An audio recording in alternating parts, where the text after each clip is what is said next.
नावाडी असतो ना, त्याचा ना समुद्रावरती कंट्रोल असतो ना हवामानावरती. पण तरीसुद्धा कितीही मोठं वादळ आलं तरी त्याच्यातून तो स्वतःची नाव सुरक्षितपणे बाहेर काढतो.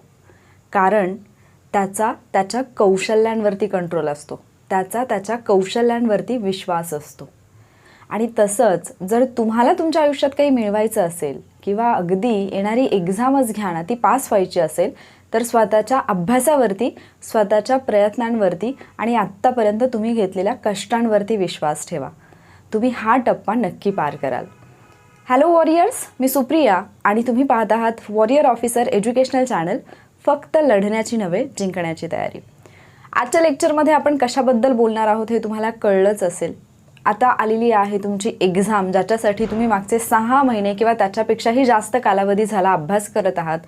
काही लोक 2-3 वर्षांपासून करत असतील, काहींनी याच्यापेक्षा जास्त कालावधी घेतला असेल आणि काहींनी नुकतीच अभ्यासाला सुरुवात केली असेल. पण स्वप्न मात्र प्रत्येकाचं एकच आहे. पहिला टप्पा तरी किमान हा आहे की 30 एप्रिलला होणारी जी एक्झाम आहे गट ब आणि गट क ची, ती एक्झाम तुम्हाला क्वालिफाय करायची आहे. होतं बऱ्याचदा असं की खूप अभ्यास केलेला असतो, प्रामाणिकपणे केलेला असतो, पण एक्झामला गेल्यानंतर किंवा एक्झामच्या दिवशी अशा काही घटना घडतात, त्याच्यामुळे तुमची मेंटॅलिटी डिस्टर्ब होते आणि त्यामुळे एक्झाममध्ये तुम्हाला जसा हवा तसा परफॉर्मन्स तुम्ही देऊ शकत नाही, तुमचा स्कोर कमी येतो. तर एकूणच पेपर सोडवताना कुठली काळजी घ्यायची, अटेम्प्ट किती असायला पाहिजे, पेपर कशा पद्धतीने सोडवायचा, टेम्परामेंट कसं हँडल करायचं, या गोष्टींबद्दल मी आजच्या व्हिडिओमध्ये बोलणार आहे. तर काही महत्त्वाचे पॉईंट आहेत जे डाऊट तुमच्या मनामध्ये असतात, त्या सगळ्या गोष्टी आपण बोलणार आहोत. यापूर्वी मी चॅनलवरती मागे एका एक्झामसाठी, म्हणजे जे नवीन स्टुडंट आहेत, जे पहिल्यांदाच एक्झाम देणार आहेत, त्यांचे डाऊट क्लिअर करणारे, म्हणजे अगदी जे छोटे छोटे डाऊट असतात तुमच्या डोक्यामध्ये की ID कार्ड कुठलं न्यायचं, कशा पद्धतीची प्रिंटआउट न्यायची किंवा तिथे गेल्यानंतर कशा पद्धतीने उत्तरपत्रिका भरायची असते, हे सगळे डाऊट मी आधी एका व्हिडिओमध्ये शेअर केलेले आहेत. तर तुम्ही तो व्हिडिओ पाहू शकता, तुम्हाला वॉरियर ऑफिसर या आपल्या यूट्यूब चॅनलवरती मिळून जाईल. आज जे आपण बेसिकली बोलणार आहोत याच्यामध्ये आत्तापर्यंत तुम्ही जे काही केले आणि तिथे गेल्यानंतर त्या 1 तासामध्ये तुम्ही काय करता, रॅदर त्या 1 तासाच्या पूर्वीचा सुद्धा काही वेळ तुम्ही कसा घालवता, याच्यावरती बऱ्याच गोष्टी अवलंबून आहेत. आता ज्यावेळेला तुम्ही एक्झाम हॉलमध्ये प्रवेश कराल, मी तर म्हणेन त्याच्या पूर्वीसुद्धा जे काही आयोगाचं नोटिफिकेशन आलेलं आहे मागच्या 2-3 दिवसापूर्वी किंवा आय थिंक 27ला पण एक आलेलं आहे, त्याच्यामध्ये आयोगाने ज्या सूचना दिल्यात त्याच्यामध्ये आयोगाने स्पष्टपणे सांगितले की जे कोणी परीक्षार्थी आहेत त्यांनी गैरवर्तन केलं तर त्यांच्यावरती जी कारवाई केली जाईल, त्या बाबतीतला जो काही निर्णय आहे त्या बाबतीत आयोगाला स्वेच्छाधिकार आहे. त्यामुळे आपलं वर्तन पहिल्यांदा व्यवस्थित ठेवा, कोणाशीही हुज्जत घालत बसू नका, कारण एक्झाममध्ये काही गैरप्रकार होतात. बऱ्याचदा असंही होतं की कोणीतरी दुसरी व्यक्ती काहीतरी खोड करत असते, तुमचा काहीही दोष नसतो, पण तुम्ही तो जो काही वाद चाललेला असतो त्याच्यामध्ये तुम्ही उडी घेतात आणि विनाकारण तुम्ही त्याचे बळी ठरतात. तर शक्यतो स्वतःला शांत ठेवा. तुम्हाला त्या 1 तासामध्ये एक्झाम द्यायची आणि त्याच्यासाठी तुम्ही तिथे गेलेले आहात, त्याच्यावरती तुमचं पुढचं करिअर अवलंबून आहे, हा मुद्दा जो आहे तो कायम डोक्यात असू द्या. ना तुम्ही तिथल्या पर्यवेक्षकांशी वाद घालाल, ना जे तिथे म्हणजे बायोमेट्रिक वगैरे होणार असेल तर तिथे जे कोणी कर्मचारी असतील कुणाशीही हुज्जत घालत बसू नका. ते ज्या इन्स्ट्रक्शन देतील त्या इन्स्ट्रक्शन्स फॉलो करा, त्या पद्धतीने शांतपणे हॉलमध्ये जा आणि तुमचा जो पेपर आहे तो सॉल्व करा. आता जेव्हा तुम्ही एक्झाम हॉलमध्ये जातात त्याच्यानंतर बऱ्याचदा, म्हणजे आपण खूप आधी एक्झाम हॉलमध्ये पोहोचलेलो असतो, तर बऱ्याचदा प्रश्न पडतो की अरे म्हणजे अर्धा तास 1 तास मी आधीच हॉलमध्ये आहे, मग एवढा वेळ काय करायचं, मग कोणाला झोप लागते, कोण त्याच्यामध्ये एवढं इरिटेट होतं की त्याच्यामुळे पेपर आल्यानंतर ती मानसिकता राहत नाही. तर एकतर ज्या काही म्हणजे हॉल तिकीटवरती तुमच्या दिलेल्या ज्या काही सूचना असतात त्या काळजीपूर्वक वाचा. तुम्हाला उत्तरपत्रिका आधीच दिलेली असते, म्हणजे काही वेळ आधी दिली जाते, तर ती उत्तरपत्रिका जी आहे त्याच्यावरती दिलेली प्रत्येक सूचना जी आहे ती व्यवस्थितपणे काळजीपूर्वक वाचा, कारण त्या सूचनांवरती बऱ्याच गोष्टी अवलंबून असतात. दुसरा मुद्दा, लास्ट टाईमपासून आयोगाने एक नवीन म्हणजे एक क्रायटेरिया चेंज केलेला होता निगेटिव्ह मार्किंगमध्ये. यापूर्वी कसं होतं की जर तुम्ही 4 पर्यायांपैकी 2 पर्याय जे आहेत ते जर तुम्ही त्याचे जर सर्कल जे आहेत ते जर तुम्ही मार्क केले तर तो प्रश्न चुकीचा गणला जात होता, म्हणजे चुकीचा इन द सेन्स तुम्ही सोडवलाच नाही, नॉट अटेम्प्टेड असं केलं जात होतं. पण आता आयोगाने तो चुकीमध्ये काउंट करायला सुरुवात केली आहे. त्याच्यामुळे जर तुम्ही एकाच प्रश्नाची एकापेक्षा जास्त उत्तरं दिली तर तुमचे मार्क्स निगेटिव्हमध्ये जातील. त्यामुळे त्या बाबतीत सुद्धा काळजी घ्या, ठीक आहे. पहिल्यांदाच मार्क करताना काळजीपूर्वक करा. त्यानंतर जेव्हा तुम्हाला क्वेश्चन पेपर दिला जातो, बऱ्याच ठिकाणी तुम्हाला 5 मिनिटं आधी क्वेश्चन पेपर दिला जातो, पण सील ओपन करू नका असं सांगितलं जातं. कृपा करून कोणीही असला आगाऊपणा करू नका की मी आधीच सील ओपन केले आणि पाहिले, कारण तुम्ही पाहिलं असेल इन्स्ट्रक्शनमध्ये सुद्धा दिलेलं आहे की CCTV वगैरे. हा चला की तुम्हाला एकट्यासाठी CCTV चेक नाही केलं जाणार, बट तुमचं बॅड लक ठरलं आणि असं काही झालं नंतर म्हणजे हॉलमध्ये की ज्याच्यामुळे परत ते फुटेज वगैरे चेक केलं आणि मग तिथे कुठेतरी असल्या भानगडीतच पडू नका. जे नियम आहेत, जे रूल्स आहेत ते प्रामाणिकपणे फॉलो करा. दुसरा मुद्दा जे मी सांगितले की सूचना काळजीपूर्वक वाचा, त्याचं रिझन म्हणजे 2 कारणं आहेत. एक तर तुम्हाला सूचना माहिती असायला पाहिजेत आणि दुसरा मुद्दा क्वेश्चन पेपर हातात येण्यापूर्वी जर तुम्ही ते वाचत असाल तर थोडे तुम्ही यूज टू होता. म्हणजे जसं की डेली सुद्धा अभ्यास करताना तुम्ही लगेच वाचायला घेतल्या पहिले 1-2 मिनिट जे असतात ते आपल्याला आपण जे वाचतोय त्याच्यामध्ये शिरण्यासाठी किंवा डोक्यातले बाकीचे विचार बाजूला जाऊन आपण त्या फ्लोमध्ये येण्यासाठी काही वेळ लागतो. सो तुम्ही जर इन्स्ट्रक्शन वाचत असाल तर तुमच्या डोळ्यांना पण थोडा आराम, म्हणजे डोळे पण तुमचे ते यूज टू होतात वाचण्यासाठी. तो जो वेळ असतो म्हणजे नंतर पेपर हातात आल्यानंतर डिरेक्टली वाचणं, तर तो तुमचा काहीसा वेळ जो आहे तो तिथे सेव्ह होतो. ठीक आहे, तर एक्झाम हॉलमध्ये या गोष्टींची काळजी घ्या. दुसरा मुद्दा म्हणजे उत्तरपत्रिकेवरची माहिती फार काळजीपूर्वक भरा. बऱ्याच ठिकाणी तुम्ही हे ऐकलं असेल की उत्तरपत्रिकेवरती नंबर चुकला काय किंवा काय झालं तरी सुद्धा पेपर चेक झालाय, रिझल्ट आलाय, पण तरी सुद्धा तुम्ही स्वतःची माहिती काळजीपूर्वक भरा. त्याचं रिझन म्हणजे तुमच्याकडून जर चुकून तुमचा म्हणजे एखादी माहिती चुकीची भरली गेली तर पूर्ण पेपर होईपर्यंत तुमच्या डोक्यात ते टेन्शन असतं की अरे माझ्याकडून हे चुकीचं लिहिलं गेलं आणि त्या विचारामध्ये ज्या प्रश्नांची उत्तरं तुम्हाला येत आहेत त्याची सुद्धा उत्तरं येणार नाहीत. कदाचित तुमचं एखादा म्हणजे याच्यावरती उत्तरपत्रिकेवरती काही माहिती लिहिताना चुकली असेल तरी सुद्धा तुमचा रिझल्ट येण्याची शक्यता असेल, पण त्या टेन्शनमुळे तुम्ही व्यवस्थित पेपर सोडवला नाही आणि म्हणून तुमचे मार्क्स खूप निगेटिव्हमध्ये गेले, असं होऊ नये. ठीक आहे, त्यामुळे माहिती भरताना सुरुवातीलाच काळजीपूर्वक भरा. आयोगाच्या सूचना ज्या अगोदर दिलेल्या आहेत आयोगाने आणि ज्या उत्तरपत्रिकेवरती असतील, ज्या प्रश्नपत्रिकेवरती असतील, सर्व सूचना काळजीपूर्वक वाचा आणि फक्त वाचू नका, त्या फॉलो सुद्धा करा.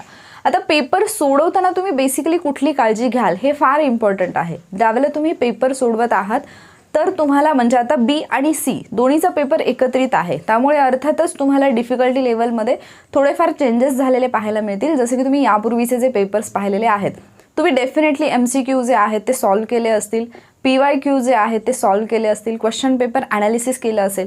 तुम्हाला फार मोठ्या प्रमाणावरती PYQ मधून सुद्धा क्वेश्चन्स पाहायला मिळतील. म्हणजे PYQ ॲज इट इज जरी रिपीट होत नसतील तरी जे काही प्रिव्हियस इयर क्वेश्चन्स आहेत त्याचं जे तुम्ही ॲनालिसिस करता, जे स्पष्टीकरण अभ्यासता, त्याच्यातून तुम्हाला कुठे ना कुठेतरी येणाऱ्या एक्झाममध्ये प्रश्न पाहायला मिळतील. मग तुम्हाला काय करायचं आहे, ज्यावेळेला पेपर तुमच्या समोर येतो एकतर 0 एक्सपेक्टेशननी जा, त्याबद्दल मी पुढे बोलणारच आहे तुम्हाला की 0 एक्सपेक्टेशननी का जायचं ते.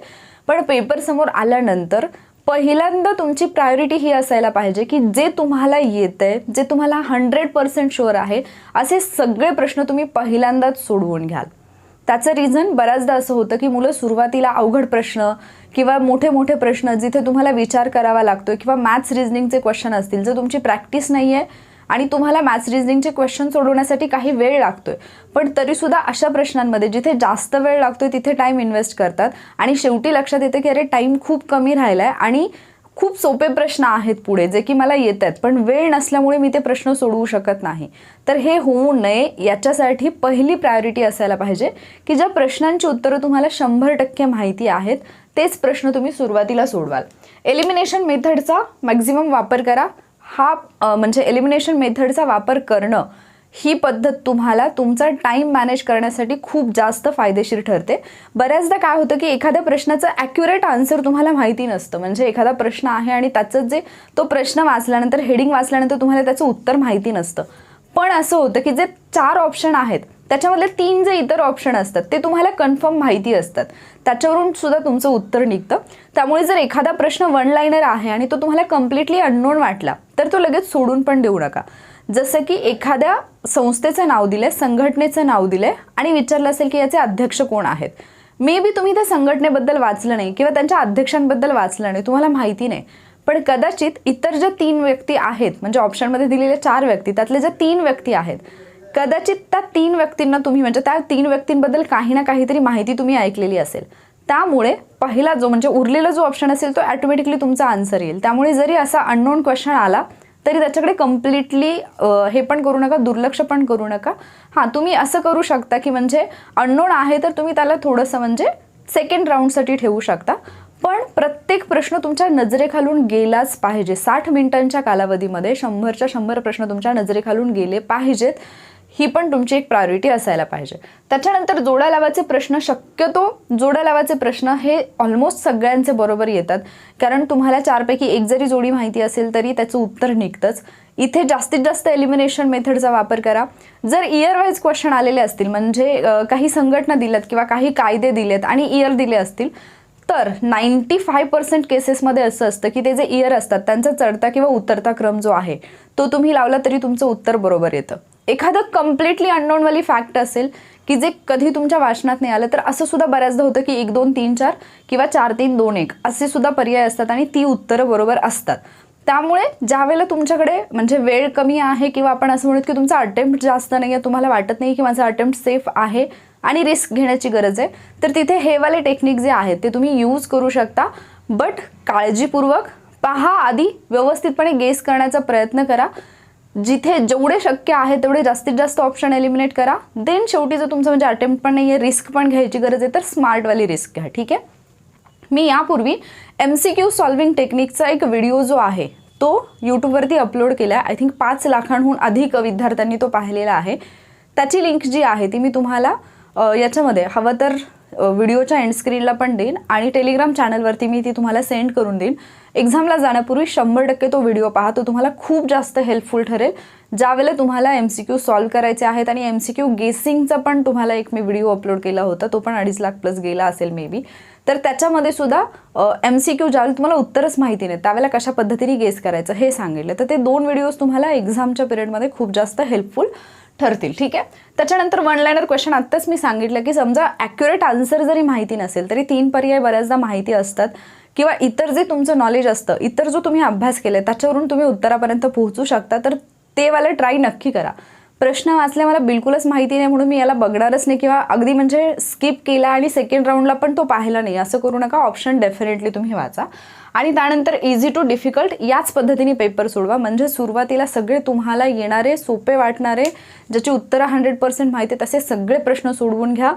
देन जिथे तुम्हाला 2 ऑप्शनमध्ये कन्फ्युजन आहे ते वाले आणि मग शेवटी डिफिकल्टवाले रिस्क घ्यायची किती घ्यायची याच्यानुसार ठरवून ते वाले प्रश्न तुम्ही सॉल्व्ह करायला पाहिजेत. पेपरकडून 0 एक्सपेक्टेशन्स ठेवा. म्हणजे बऱ्याचदा असं होतं जे की 8 ऑक्टोबरला खूप स्टुडंटच्या बाबतीत झालं.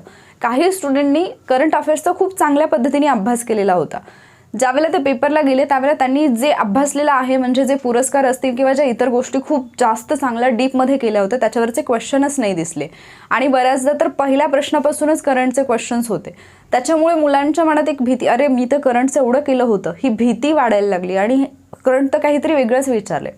तिथे कॉन्फिडन्स एवढा लो झाला की पुढे पॉलिटी पहा तुम्ही, जॉग्राफी पहा, हिस्ट्री पहा, खूप इझी क्वेश्चन होते पण इकडचा परिणाम पुढच्या क्वेश्चन्सवरती झाला आणि त्याच्यामुळे त्यांचा स्कोर कमी आला. सो हे होऊ नये म्हणून 0 एक्सपेक्टेशननी जायचं. बऱ्याचदा काय होतं की तुम्ही खूप सगळ्या ट्रिक्स अभ्यासलेले असतात, खूप सगळे टेक्निक्स माहिती असतात, तुम्हाला शॉर्ट ट्रिक्स असतात ज्याच्याने तुम्ही बराचसा डाटा जो आहे तो लक्षात ठेवलेला असतो. तुम्ही पेपरला गेल्यानंतर तुमच्या मनात काय असतं की अरे या ट्रिकवरचा प्रश्न आला पाहिजे, अरे याच्यावरचा प्रश्न आला पाहिजे, ते मी वाचले, ते माझं पाठ आहे. पण जर त्याच्यावरचे प्रश्न तुम्हाला नाही दिसले तर तुम्ही लगेच तिथे लो फील करता, तुमचा कॉन्फिडन्स लो होतो. म्हणून हे करायचं नाही. तुम्ही जर 0 एक्सपेक्टेशननी गेला, जे काही येईल, जे 100 प्रश्न येणार आहेत ते तुम्हाला वाचणं भागच आहे, ते सोडवणं भागच आहे. त्यामुळे 0 एक्सपेक्टेशननी जा. पेपर सोपा असेल असंही डोक्यात ठेवून जाऊ नका, पेपर अवघड असेल असंही डोक्यात ठेवून जाऊ नका. पेपर समोर आला की तो वाचायचा आहे आणि सोडवायचा आहे, एवढी एकच गोष्ट तुमच्या डोक्यात असायला पाहिजे. देन आन्सर शीटवरती मार्किंग करताना बरेच जण हा प्रश्न विचारतात की आन्सर शीटवरती लगेच म्हणजे प्रश्न वाचला की उत्तर लगेच तिथे मार्क करायचं की शेवटी करायचं. मला विचाराल तर मी तुम्हाला सजेशन देईन की जर समजा एका पेजवरती तुमचे क्वेश्चन पेपरवरती 2 प्रश्न असतील तर ते 2-3 प्रश्न एकसाथ मार्क करा किंवा तुम्ही एक प्रश्न झाला की लगेच मार्किंग असं सुद्धा करा. तुम्ही असं करू नका की सगळे माझे काही 50-60 प्रश्न असतील त्याचं मी प्रश्नपत्रिकेवरती खुणा करून ठेवेन आणि शेवटी मी ते उत्तरपत्रिकेवरती भरेन. असं करू नका, कारण याच्यामध्ये खूप मोठ्या प्रमाणावरती तोटा तुमचा हा होऊ शकतो की शेवटी घाईघाई होते, त्यामुळे कशाचं उत्तर कुठे आहे हे लक्षात नाही येत आणि बऱ्याचदा मग जे तुम्ही प्रश्न स्किप केलेले असतात, फॉर एक्झाम्पल तुम्ही पहिला, दुसरा, तिसरा प्रश्न सोडवलाय, चौथा प्रश्न तुम्ही सोडवला नाही, डिरेक्टली 5वा सोडवलाय, ज्यावेळेला तुम्ही मार्क करता त्यावेळेला इकडे ते करण्याच्या घाईघाईच्या नादात तुम्ही 1 2 3 4 पण मार्क करून टाकता आणि 5 नंबरचा प्रश्न जे ॲक्च्युली उत्तर असतं ते तुम्ही तिथे नोंदवलेलं नसतं. तर हे होऊ नये म्हणून जिथल्या तिथे जर प्रश्नांची उत्तरं तुम्ही दिलीत तर ते जास्त फायदेशीर ठरतं. दुसरा एक तोटा ह्याच्यात असा पण होऊ शकतो की प्रश्न सोडवण्याच्या नादात तुम्हाला टाईम किती राहिला हेच नाही समजत आणि शेवटी घाईघाई झाली की मार्क करताना 100%, कारण ते छोटे छोटे गोल असतात, सो तिथे तुमचं कन्फ्युजन होतं. आणि तिसरा मुद्दा, तिसरं एक जे नुकसान तुमचं होऊ शकतं जर तुम्ही पहिल्यांदा क्वेश्चन पेपरवरतीच हे केलं असेल, तर क्वेश्चन पेपरवरती बऱ्याचदा आपण कच्चं काम करतो किंवा ऑप्शन एलिमिनेट करताना आपण मार्क केलेलं असतं, टिक मार्क केलेले असतात. बऱ्याचदा असं होऊ शकतं की एक प्रश्न आहे त्याला ABCD असे ऑप्शन आहेत आणि परत खाली पर्याय आहेत 1 2 3 4. होतं काय की घाईघाईमध्ये तुम्ही तिथे एक ब कडं जे असतं, ABCD जे असतं तिथे तुम्ही मार्क केलेलं असतं आणि खाली जे उत्तर असतं ते वेगळंच असतं. म्हणजे समजा B फक्त हे उत्तर असेल तर त्यांनी ते 4 नंबरच्या ऑप्शनमध्ये दिलेलं असतं आणि क्वेश्चन पेपरमध्ये तुम्ही घाईघाईमध्ये बरोबर उत्तर तिथे फक्त Bला जर टिक केलं असेल तर तुम्ही इकडे 2च उत्तर जे आहे ते लिहिता. ॲक्च्युली तुम्ही लिहायला पाहिजे 4 क्रमांकाचं ऑप्शन. तर या सगळ्या चुका होऊ शकतात जर तुम्ही आधी आन्सर शीट भरलेली नसेल, म्हणजे त्या वेळेला. म्हणून या सगळ्या गोष्टी, या सगळ्या चुका टाळून जर तुमचं निगेटिव्ह मार्किंग कमी करायचं असेल तर उत्तरपत्रिका भरताना प्रश्न आणि उत्तर या पद्धतीने करा. एक प्रश्न मला विचारला होता एका वॉरियरने 100 डेजमध्ये की मॅम ज्यावेळेला पर्यवेक्षक येतात सही करण्यासाठी त्यावेळेला खूप जास्त डिस्टर्ब होतं, म्हणजे त्यावेळेला समजतच नाही आणि लिंक तुटते पूर्ण. तर याच्यावरती काय ऑप्शन आहे तर लक्षात घ्या की पर्यवेक्षकांची सही तर मस्ट आहे तुमच्या क्वेश्चन आन्सर शीटवरती. मग ज्यावेळेला पर्यवेक्षक तुमच्याकडे येतात तुम्ही काय करताय की समजा तुम्ही रेग्युलरली तुमचं क्वेश्चन वाचताय आणि उत्तर लिहिताय. ज्यावेळेला तुमच्यापासून 2-3 बेंच ते पुढे आहेत, म्हणजे 2-3 स्टुडंट झाल्यानंतर ते तुमच्यापर्यंत येणार आहेत, त्यावेळेला तुम्ही क्वेश्चन पेपरवरतीच म्हणजे क्वेश्चन वाचा आणि उत्तर जे आहे ते क्वेश्चन पेपरवरतीच मेन्शन करा. त्या 3-4 प्रश्नांसाठी म्हणजे ते पर्यवेक्षक तुमच्या बेंचवरती येईपर्यंत आणि तुमच्या आन्सर शीटवरती सही करून पुढे जाईपर्यंत तुम्ही ही काळजी घ्या. म्हणजे काय तर ते ज्यावेळेला तुमच्यापर्यंत येतील तुमची उत्तरपत्रिका ऑलरेडी बाजूला ठेवलेली असेल, तुम्ही तुमचं प्रश्नपत्रिकेमध्ये प्रश्न सोडवत असाल, त्यामुळे त्याने तुम्ही डिस्टर्ब नाही होणार, म्हणजे तुमची लिंक नाही तुटणार. तर ही काळजी तुम्ही घेऊ शकता. आणि दुसरा मुद्दा, जे शीट आलेलं असतं तुम्हाला साईनसाठी क्वेश्चन बुकलेटचा नंबर आणि आन्सर शीटचा नंबर लिहिण्यासाठी, तर त्याच्या खाली हाताखाली पकडायला म्हणून तुमच्या आन्सर शीट घेऊ नका, कारण ते कार्बनलेस प्रत असते, कार्बन कॉपी त्याच्यासोबत असते आणि ते कम्प्युटरवरती चेक होणारे पेपर असतात, त्याच्यामुळे तुमची उत्तरपत्रिका जी आहे ती खराब होण्याचे पण चान्सेस असतात. त्यामुळे शक्यतो ते करू नका तुम्ही. त्यानंतर एका वेळी एक प्रश्न आणि एक वाक्य याच्यावरतीच फोकस करा. मी 100 डेजमधल्या स्टुडंटच्या बाबतीत, 70 DRC स्टुडंटच्या बाबतीत एक गोष्ट फार नोटीस केली आहे की ज्यावेळेला क्वेश्चन पेपर सोडवायला दिले जातात, टेस्ट पेपर दिले जातात मुलांना, मुलांची चूक कुठे होते की जेव्हा पॉलिटीचे क्वेश्चन सोडवायचे तर त्यांच्या डोक्यात एकदम 10 प्रश्न असतात की हे 10 प्रश्न सोडवायचे. एका वेळेला एका प्रश्नावरती कॉन्सन्ट्रेशन करता येत नाही. पहिला प्रश्न वाचत आहे त्यावेळेला अर्धा मेंदू म्हणजे 50% लक्ष जे आहे ते दुसऱ्या प्रश्नावरती आहे आणि याच्यामध्ये पहिल्या प्रश्नात काय विचारले हेच लक्षात नाही येत. आणि अझम्पशन थोडे कमी करा पेपरच्या बाबतीत. जसे की तुम्ही प्रश्न वाचायला लागला, पुढे आहे की नाही, आहेत नाहीत काय विचारले पाहायचंच नाही. सुरुवात केली, याचं उत्तर मला माहिती आहे, डिरेक्टली ऑप्शनकडे जायचं, हे बिलकुल करू नका. तुमच्या जेवढ्या चुका होतात, तुमचे जेवढे मार्क्स निगेटिव्हमध्ये जातात त्याच्यातल्या 99% चुका केवळ याच्यामुळे होतात की तुम्ही प्रश्न व्यवस्थित वाचलेला नसतो. तुम्ही जर प्रश्न काळजीपूर्वक वाचला, प्रश्न समजून घेतला तर तुमच्या अजिबात चुका होत नाहीत. आणि याच्या पाठीमागे सगळ्यात मोठं कारण काय असतं, एक्झाम स्ट्रेस हँडल करता न येणं. मग एक्झाम स्ट्रेस येतोच का मुळात, नको ते डोक्यात विचार घेऊन बसायचं, जास्तीचे एक्सपेक्टेशन्स ठेवायचे आणि जे आले त्याच्याकडे लक्ष नाही द्यायचं. असं झालं तर, तसं झालं तर, हे होईल का ते होईल का, या विचाराने जास्त स्ट्रेस येतो. सो पहिल्यांदा तर एक्झाम स्ट्रेस हँडल करा. जर तुम्ही आत्तापर्यंत अभ्यास केलेला असेल तर तुम्हाला टेन्शन घ्यायची काहीच कारण नाही आहे. म्हणजे प्रामाणिकपणे अभ्यास केला असेल तर आता टेन्शन घ्यायचं म्हणजे तुम्हाला काही गरजच नाही आहे. आणि तुम्ही आत्तापर्यंत अभ्यासच केला नसेल तर आता टेन्शन घेऊन तसंही काही होणार नाही आहे. त्यामुळे तुम्ही टेन्शन म्हणजे दोन्ही कंडिशनमध्ये तुम्ही टेन्शन घ्यायची गरज नाही आहे. ठीक आहे, जो पेपर येणार आहे तो तुम्हाला सॉल्व करायचा आहे आणि तिथे तुम्हाला 1 तासामध्ये 100% द्यायचं. बरेच जण विचारतात की मॅम असं कसं लगेच मग एक्झाम स्ट्रेस हँडल होईल वगैरे. तर त्याच्यासाठी आधी जी PYQची प्रॅक्टिस असते किंवा क्वेश्चन पेपर असतात, टेस्ट सिरीज असतात, याची जी प्रॅक्टिस करायची असते ती त्यासाठीच करायची असते. प्रत्येक पेपर देताना तुम्ही आयोगाचा पेपर देत असल्यासारखा सोडवायचा असतो. जे काही एक्सपेरिमेंट करायचे असतील ते तुम्ही टेस्ट सिरीजमध्ये करायचे असतात. एक्झामच्या दिवशी नव्याने काही करायला जाऊ नका. ऑन दी स्पॉट कोणीतरी सांगितलं अरे असं करा तसं करा मग बरोबर येतं. बऱ्याच विद्यार्थ्यांचं याच्यामुळे पाठीमागे नुकसान झालं की त्यांनी ऑन दी स्पॉट म्हणजे एक्झामच्या दिवशी काहीतरी नवीन जे आहे ते तिथे इम्प्लिमेंट केलं आणि त्यांचा जो स्कोर येणार होता चांगला त्याच्यातून त्यांचे खूप सगळे मार्क्स निगेटिव्हमध्ये गेले. तर या चुका होऊ नयेत याच्यासाठी तिथे गेल्यानंतर नवीन काही करू नका. तुम्हाला माहिती आहे की तुम्ही कशा पद्धतीने पेपर सोडवला की तुमचे मार्क्स येतात, कशा पद्धतीने केलं की तुमच्या चुका जास्त होतात, त्यामुळे तिथे ती काळजी घ्यायची.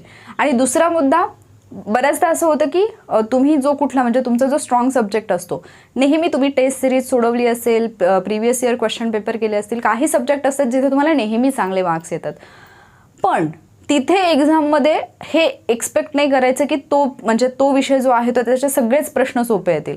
नाही, तुमचे 3-4 प्रश्न सोडवून झाले की एखादा प्रश्न असा येतो जो की टफ असतो, जो तुमची मेंटॅलिटी डिस्टर्ब करतो आणि तुम्ही मेंटली डिस्टर्ब झाला की पुढच्या क्वेश्चनकडे जायचं की नाही, की त्याच क्वेश्चनवरती अडकून पडायचं, इथे तुम्ही गोंधळता किंवा तो प्रश्न अवघड गेला म्हणून तुम्हाला असं वाटायला लागतं की अरे पूर्ण पेपरच अवघड आहे. किंवा बऱ्याचदा असंही होऊ शकतं की सलग तुम्हाला 7-8 प्रश्न इझी गेले तर तुम्हाला असं वाटतं की अरे पेपर खूप इझी आहे आणि त्या ओव्हर कॉन्फिडन्सच्या नादात सुद्धा पुढे जे प्रश्न असतात ते तुमचे चुकतात कारण तुम्ही काळजीपूर्वक वाचत नाही. त्यामुळे या दोन्ही गोष्टी व्यवस्थितपणे हँडल करा. जरी तुम्हाला सलग काही प्रश्न सोपे वाटले तरी सुद्धा जास्त खुश होऊ नका. सलग काही प्रश्न अवघड वाटले तरी सुद्धा डिप्रेस्ड बिलकुल होऊ नका. अगदी पहिले 10 प्रश्न जरी तुम्हाला नाही आले, सलग 10 प्रश्नांची उत्तरं जरी नाही आली तरी लक्षात ठेवायचं की पुढे 90 प्रश्न आहेत जे मी टॅकल करू शकेन. हा कॉन्फिडन्स 100व्या प्रश्नापर्यंत स्वतःमध्ये ठेवायचा. ठीक आहे, जेवढे तुम्ही घाबरून जाल, जेवढं तुम्ही तिथे जाऊन टेन्शन घ्याल तेवढ्या तुम्ही चुका जास्त करणार आहात. त्यामुळे टेन्शन न घेता न घाबरता पेपरला सामोरे जा. ठीक आहे. त्यानंतर स्पर्धेचा विचार, हा विचार आत्ता बिलकुल नाही करायचा. एक्झामला गेलो, केवढी गर्दी होती, एवढी मुलं आहेत, बापरे एवढ्या मुलांनी एक्झाम दिली आहे, मग माझं कसं होणार. जेवढी मुलं एक्झामला आली आहेत ती पण सेम म्हणजे त्यांनी पण तोच अभ्यास केलाय जो तुम्ही केलाय आणि तेवढी सगळी मुलं एक्झामला त्याच पद्धतीने चालले ज्या पद्धतीने तुम्ही चाललाय. फक्त फरक हा आहे की त्या 1 तासामध्ये तुम्ही काय करताय. जो विद्यार्थी या सगळ्यांचा विचार न करता मला माझा पेपर व्यवस्थित द्यायचा आहे, मला माझा 100% द्यायचा आहे हा विचार करतोय, त्या विद्यार्थ्याचं सिलेक्शन होईल. तुम्ही जर हा विचार करत बसलात की बापरे एवढी मुलं आहेत, जागा एवढ्या आहेत आणि मग माझा नंबर कधी लागणार, तर तुमचा नंबरच लागणार नाही. ठीक आहे. त्यामुळे स्पर्धेचा विचार डेफिनेटली तुम्ही ज्यावेळेला अभ्यास करत होतात, ज्यावेळेला प्रिपरेशन करत होतात त्यावेळेला तुम्ही स्वतःला बेटर बनवण्याचा प्रयत्न करायला पाहिजे होता. पण स्पर्धेचं बर्डन कधी घ्यायचं नाही. जे तुमचे कॉम्पिटिटर्स आहेत त्यांचं बर्डन घेऊन जर तुम्ही कुठल्या गोष्टी करायला लागलात तर तुम्ही स्वतःचं 100% देऊ शकत नाही आणि तिथे तर बिलकुलच हे करू नका. किंवा काही लोक तुम्हाला असे भेटले की ज्यांनी सडनली तिथे काहीतरी प्रश्न विचारायला सुरुवात केली तर तुम्हाला वाटतं अरे हे तर मी वाचलेलंच नाही आणि आला जर प्रश्न तर काय. तर एका प्रश्नाने तुमचं काही फारसं बिघडणार नसतं. डेफिनेटली 1 मार्क खूप महत्त्वाचा असतो एक्झाममध्ये, पण तोच असेल याची खात्री नाही. तुम्ही बाकीच्या 1000 गोष्टी केलेल्या आहेत, त्याच्यावरून जे प्रश्न येतील ते तुमचे चुकले नाही पाहिजे. एकच गोष्ट डोक्यात ठेवायची, जे मला 100% येतंय ते माझं बिलकुल चुकलं नाही पाहिजे. ठीक आहे. ही गोष्ट जर डोक्यात असेल तर निगेटिव्ह मार्किंग तुमचं ॲटोमॅटिकली कमी होईल. दुसरा मुद्दा, अटेम्प्ट किती असावा. आता परवा मी डिस्कशन करत होते 100 डेजमध्ये आणि अटेम्प्टचा विषय निघाला. कोणी म्हणायला लागले की 70 अटेम्प्ट करा, कोणी म्हणायला लागले की 85 करा, कोण म्हटलं की 100च्या 100 अटेम्प्ट करायचे का. लक्षात घ्या, तुम्ही जेव्हा एक्झाम हॉलमध्ये जाल तुमच्या समोर क्वेश्चन पेपर येईल, तुम्ही प्रश्न वाचायला सुरुवात कराल आणि तुम्ही पेपर सोडवाल, त्यावेळेला तुमचा अटेम्प्ट ठरतो. ही कुठलीही फिगर डोक्यामध्ये फिक्स ठेवून जाऊ नका पेपरला की मी 85 सोडवणार आहे, मी 90 सोडवणार आहे, मी 95 सोडवणार आहे. नो, तिथे एक्झाम हॉलमध्ये गेल्यानंतर तुमच्या लक्षात येतं पेपरची डिफिकल्टी लेवल काय आहे. पेपर तुम्हाला सोपा वाटला तो सगळ्यांना सोपा वाटतो, पेपर तुम्हाला अवघड वाटला तो सगळ्यांना अवघड वाटत असतो. ठीक आहे. म्हणजे ॲटलिस्ट जे विद्यार्थी मेरिट डिसाईड करतात, ज्या विद्यार्थ्यांच्या स्कोअरनुसार मेरिट ठरतं, किमान त्यांना तरी त्याच प्रकारचा पेपर गेलेला असतो जसा तो तुम्हाला गेला आहे. म्हणून तिथे ज्यावेळेला तुम्ही अटेम्प्ट करताय तो फार कमीही ठेवू नका की अगदी म्हणजे जेवढं मेरिट लागतं तेवढं पण तुमचा अटेम्प्ट नाही. म्हणजे जसं की 55-60चं मेरिट लागतं आणि तुमचा अटेम्प्ट पण तेवढा नाही आहे, असंही करू नका. म्हणजे मागच्या 1-2 वर्षात जर तुम्ही पाहिलं तर मेरिट जे आहे ते इन्क्रीज होताना तुम्हाला पाहायला मिळते. त्यामुळे अटेम्प्ट निश्चितपणे चांगला असायला पाहिजे. पण तो एक आकडा जो आहे, ती जी फिगर आहे ती डोक्यात ठेवू नका की मी एवढेच प्रश्न सोडवेन. तिथे तुम्ही गेलात, तुम्ही सगळे प्रश्न वाचलेत, म्हणजे फर्स्ट राऊंडमध्ये जेवढे येतात तेवढे सोडवले, सेकंड राऊंडमध्ये सोडवले, तुमच्या लक्षात आलं की अरे मी चांगलं म्हणजे अगदी माझं 70-75 प्रश्न मी पहिल्या 2 राऊंडमध्ये सोडवलेले आहेत किंवा माझा एवढा अटेम्प्ट झालेला आहे. बाकी काही प्रश्न आहेत का की मला असं वाटतं की इथे माझं उत्तर येऊ शकतं, त्या पद्धतीने करा. पण उगीचच अटेम्प्ट वाढवण्याच्या नादात तुमचं निगेटिव्हमध्ये खूप जास्त मार्क्स जात आहेत असंही करू नका. आणि अटेम्प्ट हा ज्याचा त्यानेच ठरवायचा असतो. दुसरा कोणीतरी सांगितला म्हणून अटेम्प्ट कधीच करायचा नसतो. एवढा अटेम्प्ट तेवढा अटेम्प्ट. तुमचा अभ्यास काय आहे, तुमचा अभ्यास किती आहे, तुमची ॲक्युरेसी लेवल कशी आहे याच्यावरती तुमचा अटेम्प्ट ठरणार आहे. पेपरची डिफिकल्टी लेवल काय आहे याच्यावरती तुमचा अटेम्प्ट ठरणार आहे. पेपरच्या आधी कोणीही सांगू नये की एवढा अटेम्प्ट करा आणि कोणीही ठरवू पण नाही की मला एवढाच अटेम्प्ट करायचं आहे. ठीक आहे. खूप दिवसांपासून तुम्ही मेहनत करताय, तुम्ही प्रामाणिकपणे अभ्यास केला आहे, तुमचा अभ्यास झालेला पण आहे, एक कॉन्फिडन्स पण असेल तुमच्यात की हां माझं झालं आहे. आत्ता उरलेल्या वेळेमध्ये काही तासांचा अवधी आहे, याच्यामध्ये हे राहिले ते राहिले ते राहिले हे करून घेऊ नका. कारण तुम्ही कितीही म्हणजे तुमच्याकडे चांगला स्पीड असेल स्टडीचा तरी तुम्ही 100% गोष्टी कधीच कंप्लीट नाही करू शकणार. त्यामुळे त्या गोष्टींचं टेन्शन, जे की वायफळ टेन्शन आहे, म्हणजे जे फक्त तुम्हाला त्रास देणारं टेन्शन आहे, ते टेन्शन बिलकुल घेऊ नका. जे काही आत्तापर्यंत गेले ते प्रॉपरली रिवाईज करा. त्याच्यानंतर जे काही ट्रिक्स वगैरे असतील तुमच्या किंवा भूगोलचे जे मॅप आहेत त्याचं रीडिंग वगैरे करा. या सगळ्या गोष्टी थोडाफार करा. नवीन काही वाचू नका, नवीन काही ऐकू नका, फार जास्त कशातही गुंतून पडू नका. डोकं जेवढं शांत ठेवता येईल तेवढं शांत ठेवा. आणि आत्तापर्यंत जो अभ्यास केला आहे, आत्तापर्यंत जी मेहनत घेतली आहे, रात्री जागून असेल, सकाळी लवकर उठून असेल, कोणी काम करून केलं असेल, कोणी घर सांभाळून केलं असेल, आयुष्यामध्ये हजारो प्रॉब्लेम्स आले असतील, पण तरीसुद्धा तुम्ही टिकून असाल, तुमच्या अभ्यासातून तुम्ही बाहेर पडला नसाल, तर त्या सगळ्या गोष्टीचा कॉन्फिडन्स तुमच्या चेहऱ्यावरती दिसायला पाहिजे. आणि कॉन्फिडंटली पेपरला जा. जेवढा तुमचा मेंदू शांत तेवढी तुमची प्रोडक्टिव्हिटी चांगली असते. माइंड तुम्हाला स्टेबल ठेवता आलं पाहिजे, तिथेच तुम्ही अर्धी लढाई जिंकलेली असते. ठीक आहे. मग बाकी जे असेल ते तर मग प्रत्येकाच्या समोरच आहे. पण MPSCची एक्झाम असेल किंवा स्पर्धा परीक्षेची कुठलीही एक्झाम, स्पर्धा परीक्षा कुठलाही पेपर तुम्ही देत असाल तर ती तुमच्या माइंडची, तुमचं डोकं तुम्ही किती शांत ठेवू शकता, कुठल्याही परिस्थितीमध्ये तुम्ही किती शांतपणे आणि योग्य रीतीने निर्णय घेऊ शकता, याची ती फार मोठी एक्झाम असते. आणि ते तुम्हाला करता आलं पाहिजे एक्झामच्या वेळेत सुद्धा. धडधड वाढते, हातपाय थरथर कापतायत, घसा कोरडा पडतोय, असल्या गोष्टी होऊ देऊ नका. शांत राहा, स्वतःला समजवा की पेपर आहे, मी अभ्यास केला आणि मला पेपर द्यायचा आहे. ठीक आहे. सो कॉन्फिडेंटली एक्झामला सामोरे जा. खूप छान तयारी केली आहे तुम्ही, त्यामुळे तुमचं रिझल्ट नक्कीच येईल. जे 180 डेज चॅलेंज फॉलो करत होते, जे 100 डेजमध्ये होते, जे 70 DRCमध्ये होते, आणि जे इतर वॉरियर्स ज्यांनी खूप सगळे व्हिडिओज जे मी अपलोड केलेले आहेत यापूर्वी, म्हणजे रिसेंटली तर मी पाहिलं 8 दिवसांमध्ये खूप स्टुडंट जे आहेत ते जुने जे ट्रिक्सचे वगैरे व्हिडिओज आहेत ते पाहत आहेत आणि कमेंट पण करत आहेत छान छान की मॅम म्हणजे या ट्रिकचा फार फायदा झाला. काही लोकांनी आधीपासून पाहिले असते तर त्याचा जास्त फायदा झाला असता, कारण मी ऑलमोस्ट सगळ्या विषयांच्या ट्रिक्सचे व्हिडिओज जे आहेत ते आपल्या चॅनलवरती अपलोड केलेत आणि खूप अवघड वाटणाऱ्या कन्सेप्टसुद्धा खूप इझी लँग्वेजमध्ये दिलेल्या आहेत. पण आत्ता तुमच्याकडे तेवढा वेळ नाही आहे, त्यामुळे जास्त छोटे जे व्हिडिओज आहेत ते तुम्ही डेफिनेटली पाहाल, किंवा एखादा टॉपिक अवघड जातोय तर त्याचं तुम्ही सर्च करून आपल्या चॅनलवरती पाहू शकता. एक्झामला फक्त कॉन्फिडेंटली सामोरे जा.